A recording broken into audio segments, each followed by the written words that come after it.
Hello everyone, welcome back. This is the Wisconsin Greg Show. Today I'm going to do a little video and show you how to season a mortar and pestle. Mortar and pestle is used for grinding like small herbs and spices, and it's used for lots of different things. One of the first things I'm going to use it for is some peppers that I dried from my garden, and I'm going to grind them up into little chips and put them on my pizza. They've been drying and they're ready to be ground up, so I'm going to do that in the near future. Keep watching and I'll probably have a video on that. Mortar and pestle has to be seasoned when you first get them brand new. Kind of like a cast iron frying pan, but it's done in a different way. One of the reasons that you got to season them, well, actually there's a couple. The first thing is when you get them, they're all ground and there's like stone chips in there. I washed this one already. That's the first step you got to do, is you got to wash it in hot water. You don't use no soap. You never use soap on these. But when I first got it, you could take your finger around here and you could get white powder off. And depending on what kind your mortar and pestle is made out of, it could be black or whatever, depending on the type of stone it's made out of. But this one particularly, this one just happens to be white. And so I washed it all off with hot water, and then we're going to go on now and do the seasoning process, and I'll show you how to do that. I come up with this process by doing a lot of investigating on the internet, and this seems to be the most popular one. The reasons I think it's the most popular one is because of the way it's done and the ingredients that they use in it. I'll give you the ingredients here. It's first you start out with white rice and grind that up into powder, and then the second stage is you're adding 4 cloves of garlic and you're mashing that up, and then after you get it all mashed up, then you're adding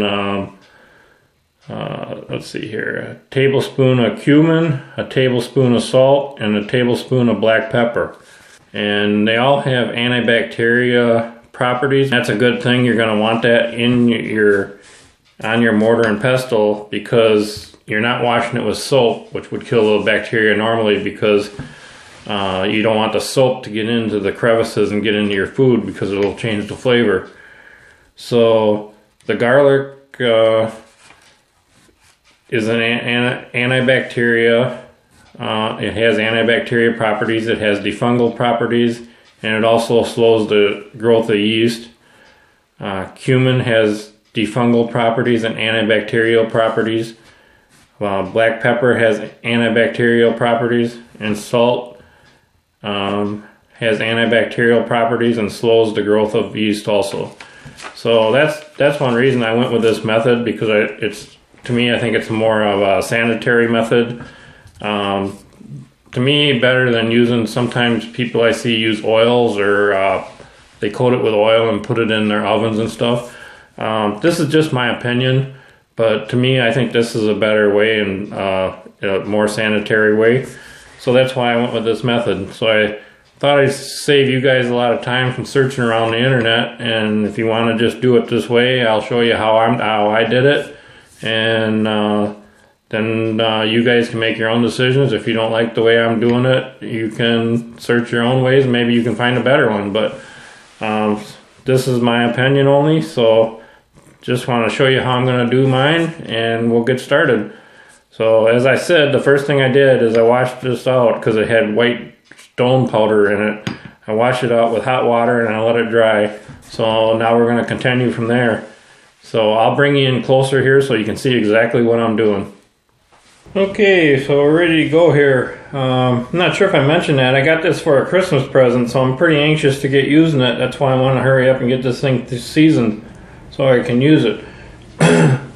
When you season it, what it does is it takes down the rough chips, or it kind of smooths it out and takes some of the crevices away and gets rid of some of the loose stones and powders in there, and it also kind of embeds it with the oil of the garlic, and then the spices and stuff, the scents and stuff all kind of stick in there and keeps it from getting antibacteria on it. So the first thing we're going to do here is take a handful of white rice,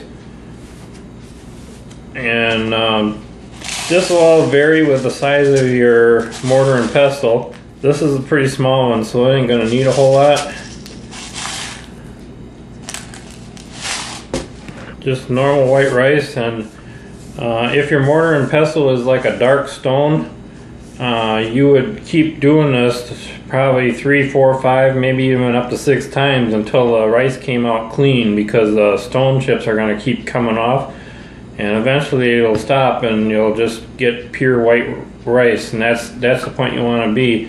Now this particular one is made out of white stone, so you can't tell, but I'm pretty sure 3 times is going to be enough for this one, because it came pretty smooth when it was made. It's a lot smoother than some other ones I've seen, so it ain't gonna take as long. So I'm gonna do it. I'm gonna plan on a minimum of 3 times, maybe a little bit more. We'll see how it goes. So you just take this and you grind them up and turn it into a powder, whatever works best for you. And you want to make sure you get up on the edges, get all those little rough edges wore off.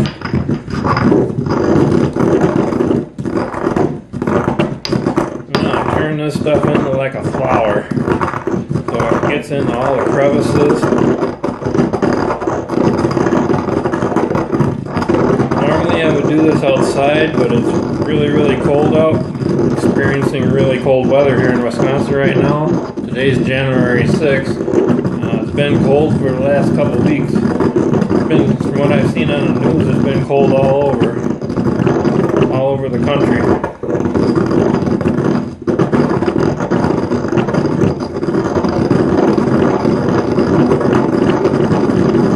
And if your mortar and pestle has an end on each end that can be used, you'll have to flip this so both ends get worn in. This one doesn't. This one's just made to be used on this one end. So, but if yours is that way, make sure you do both ends.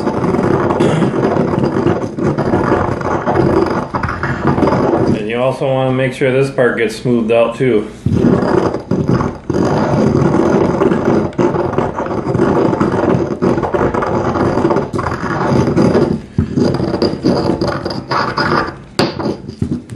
Turn this around and work it.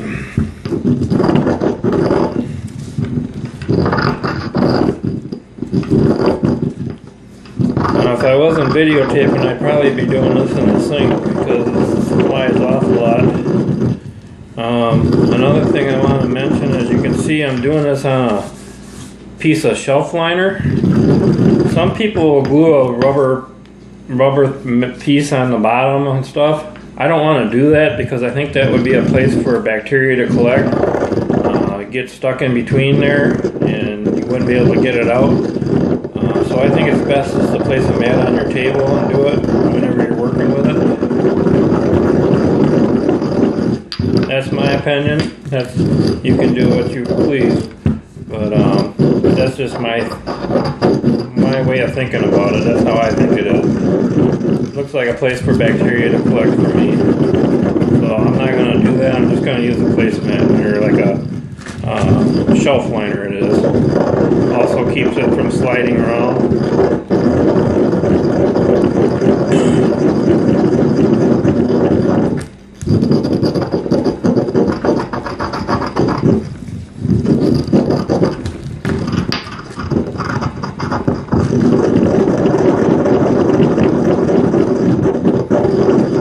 Okay, I'm going to do this and I won't bore you with this anymore, and then I'll come back when I'm done. I'm going to do it, empty this out and put another handful of rice in there and probably do it 2 more times, a minimum, and maybe more.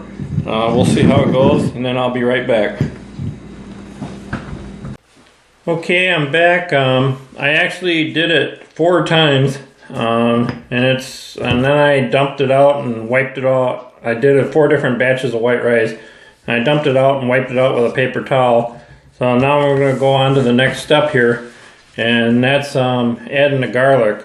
It's 4 to 5 cloves of garlic, and you mush and maddle it around. Now this isn't the amounts ain't set in stone. If you go over or under, it ain't gonna matter. It all depends on probably the size of your mortar and pestle, how much you're going to need. I'm going to put 4 pieces of the garlic in here. Now, if you got a great big one here, you're like a bigger bowl size, you're going to need probably maybe double that. You're just going to have to use your own judgment. And if you got a tinier one, less. The main thing is that you get these ingredients in there and get them mixed into the sides of the bowl, and so it prevents the bacteria and fills up the crevices and the cracks and everything. So we'll go from there, and I'll start out with the garlic. This one here is a pretty big piece. I'm gonna smash them a little bit so I can get the outer casings out.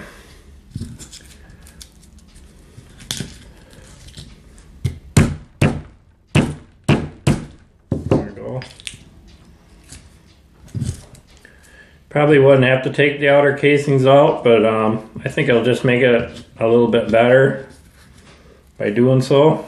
Make it so it's not plugging up any of the pores and stuff. So just do that and we'll get this done.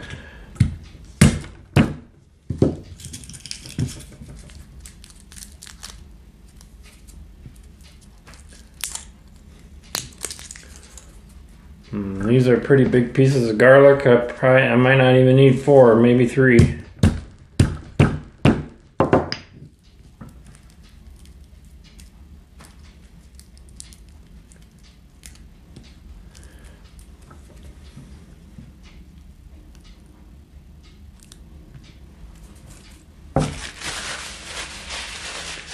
So let's see what this looks like with these.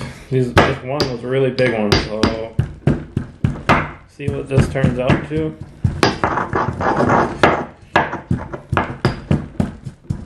These mortars and pestles, they've been around for years and years and years. They're like the first grinders.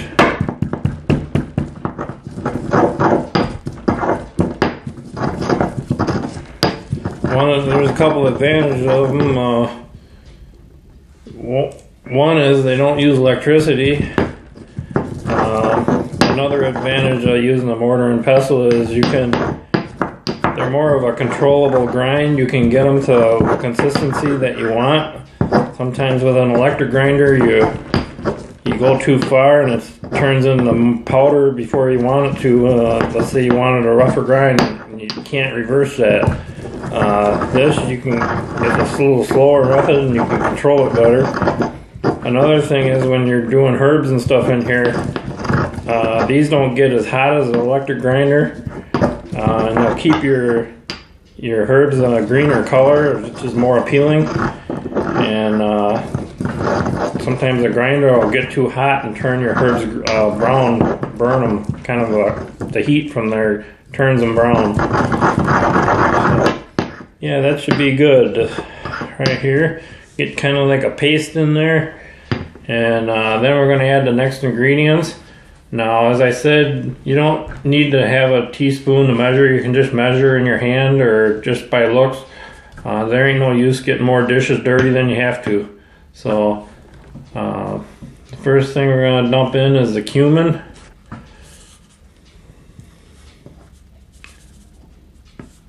That looks about like a teaspoon there. The second one is the salt. Any kind of salt will work. I'm using sea salt. This is a thicker, I don't know what you call them, like crystals. And about a teaspoon of salt and about a teaspoon of black pepper.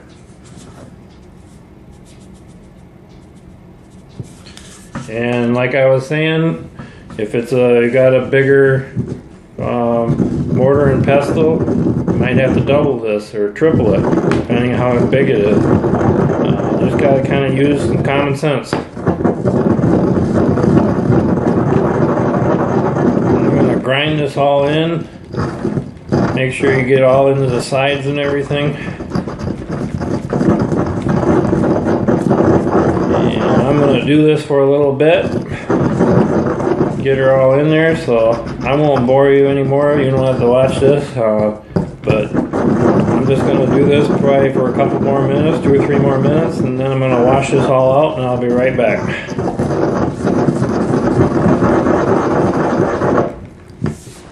Okay, I got that all done and got her all washed out with just hot water, no soap. Just a reminder, don't use soap on this. And it turned out pretty good, I think. It's a lot smoother than it was when I first got it, and you can definitely smell the garlic and spices and stuff in there. So that should keep the bacteria and stuff out of there. Some people might be thinking how often you need to do this. In my opinion, if you're using like cumin and black pepper and salt and garlic throughout the year mixing in here, you probably don't need to do it again.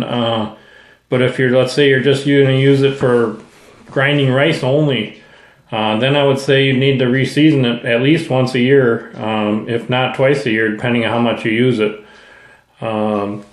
to get those antibacterial properties back in there again, because eventually they're going to wash out. But if you're using that stuff throughout the year, it'll stay in there. That's just my opinion. You guys can do what you want, but that's what I'm planning on doing. And I plan on growing some herbs and spices in my garden. That's something I never really did much of. So I'm kind of looking forward to that and trying some new things. I want to try some different types of salts and stuff, like garlic salt, and I think there's rosemary salt and celery salt. There's all different stuff you can make in this thing. When I was grinding this, the smells that were coming out of here were just amazing. So it just makes me want to get using this thing faster. So I'm going to turn this camera around a little bit so you can see me again, and I'll be right back. Well, I hope this information was informative to you and helps you out a little bit. If you like the content of this video, make sure to leave a thumbs up. It gets my videos more visibility on the net. I'd appreciate that a lot. If you like the stuff that I'm putting out, please subscribe and hit the little bell and make sure you get all the new videos as soon as I release them. When you hit the bell, that'll give you a notification as soon as one is released. And just a note, periodically check back to my channel, make sure that bell is rung. YouTube's got a habit of unringing them bells. So if you like my content, make sure my bell stays rung. I appreciate you watching my video, and have a good day, everybody.